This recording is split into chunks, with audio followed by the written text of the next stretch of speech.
Selamat siang, jumpa lagi dengan Denok Ayu Novel. Bagaimana kabar sobat semua? Sebelum kita mulai cerita ini, ayo kita subscribe, like, komen, share dan nyalakan loncengnya untuk mendapatkan notifikasi terbaru ketika Mimin mengupload video barunya. Bab 53. Iya, aku menyukainya. Sherin menyembunyikan perasaan kacau di dalam matanya dan melihat ke Devan yang memegang payung dan berdiri di jarak kurang dari 10 langkah darinya. Sherin merasa bersalah di dalam hatinya, tetapi dia menghadapi Devan dengan wajah tenang dan bertanya, "Direktur Devan, kamu datang ke sini untuk makan?" Devan berjalan beberapa langkah menuju Sherin, matanya tertuju pada lengan Sherin yang dipegang oleh Yuta. "Yuta, apa yang sedang kamu lakukan?" Yuta memasangkan wajah yang jelas tidak senang, dia tahu Devan tidak pernah menyentuh makanan yang pedas. Yuta tidak percaya bahwa Devan benar-benar datang ke sini untuk makan. Yuta sepertinya mengerti sesuatu ketika dia melihat Sherin yang berusaha menghindari tatapan Devan. "Devan, jangan bilang sama aku kamu menyukainya."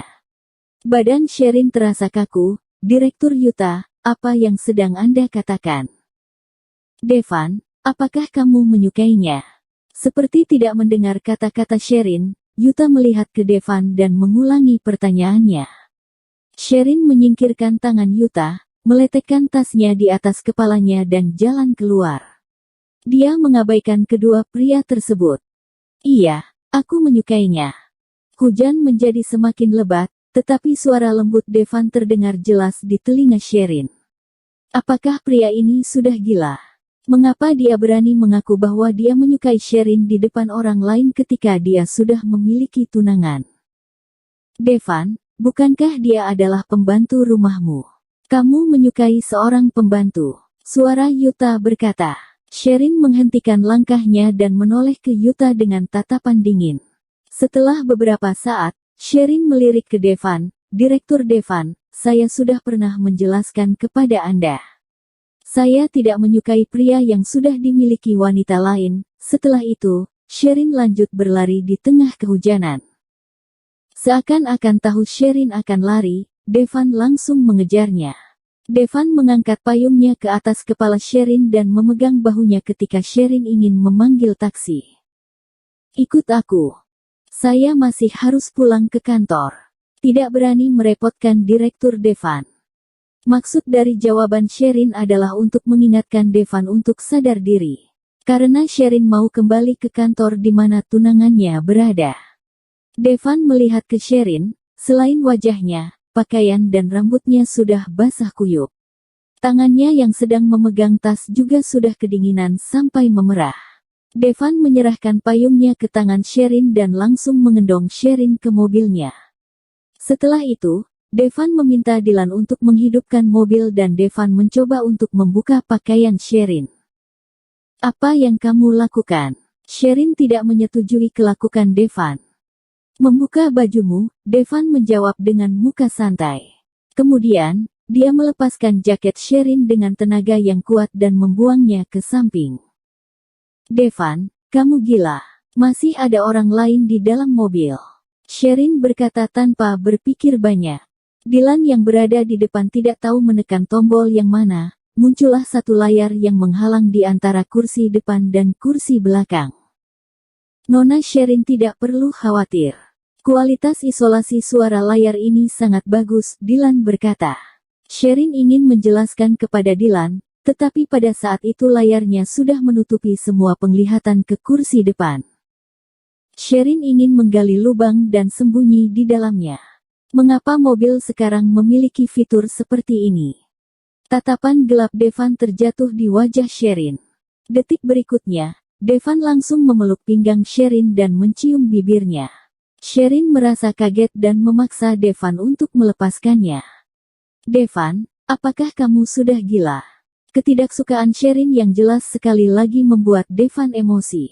Ekspresi wajahnya menjadi gelap dan dia memegang kedua tangan Sherin. "Gila. Benar, aku sudah gila. Kalau tidak, aku tidak akan merasa sedih karena kamu." Nada suaranya menjadi sedikit tenang pada akhirnya. Melihat wajah Devan yang tidak berdaya, hati Sherin tiba-tiba menjadi merasa bersalah. Sherin mengira orang seperti Devan tidak akan merasakan perasaan seperti itu. Devan mengambil handuk yang berada di kursi depan dan mengeringkan rambut Sherin yang basah. Apakah kamu tidak mendengar ketika aku menyuruh kamu jangan bertemu dengan Yuta lagi? Merasakan gerakan di kepalanya, hati Sherin merasa hangat. Tetapi, dia sengaja memiringkan kepalanya ke satu sisi dan menjawab, siapakah kamu mengatur hidup pribadiku? Devan yang sudah berusaha menahan kemarahannya melirik ke wajah Sherin dan berkata, apakah kamu mengira aku sudah tidak memiliki cara lain? Kamu lebih baik mendengarkan kata-kata aku jika kamu masih ingin bertemu dengan Simon.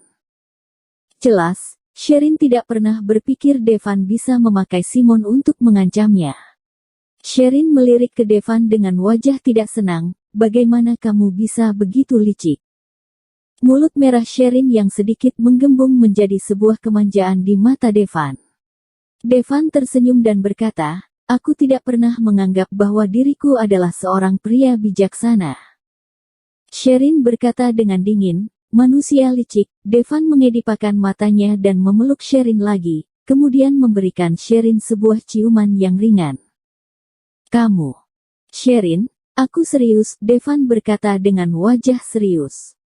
Sherin menelan kata-kata yang dia ingin katakan tadi dan menundukkan kepalanya. Hatinya merasa kacau lagi. Pada saat itu, layar yang menghalangi di antara kursi depan dan belakang bergerak ke atas. Dylan melihat kepada keduanya dan berkata, kita sudah sampai di hotel. Turun. Tidak tahu sejak kapan, mobil sudah tiba di tempat parkir. Tetapi, hotel.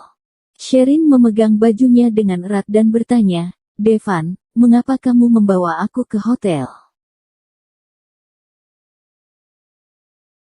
Bersambung. Terima kasih kepada kalian yang telah menonton video ini. Jangan lupa tekan tombol subscribe-nya dan nyalakan notifikasinya untuk mendapatkan video-video seru lainnya dari Denok Ayu Novel.